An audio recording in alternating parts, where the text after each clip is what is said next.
بسم الله الرحمن الرحیم وبه نستعین قدر وړ خورو افغانانو په سلامونه مو هرکلی کوم الله تعالی دې وکړي تاسو ټول روغ او جوړ اوسئ.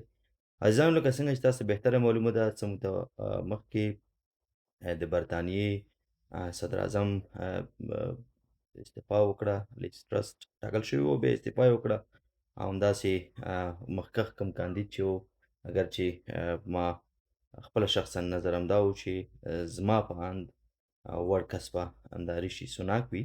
نو هغه نن وټاکل شو د برټانیې د پرایم منسټر یا د صدر اعظم په توګه. دا یو د مهاجر زوی دی او پلار یې ډاکټر یا فارمسیست و د هندوستان څخه و.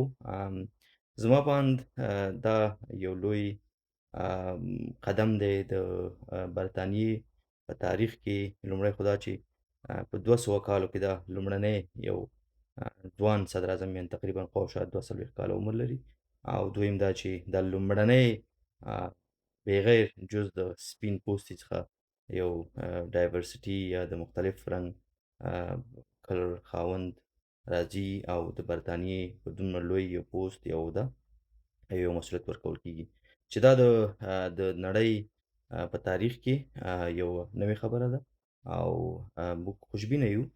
اگر چې کوم مهاجرین چې لوړو پوستونو ته رسیږي هغه بیا د هغې هغه ایډیالوژي یا پالیسیز چې دي هغه تر ډېره حده د مهاجرو په ګټه نه ثابتېږي، خو دا به وخت وښایي چې ریشي سوناک دا چې خپل هماغه کوم هندو کوم دغه چې دی هغه هم پر مخ وړي او په ډېرو یعنې پریکټیکل سړی دی.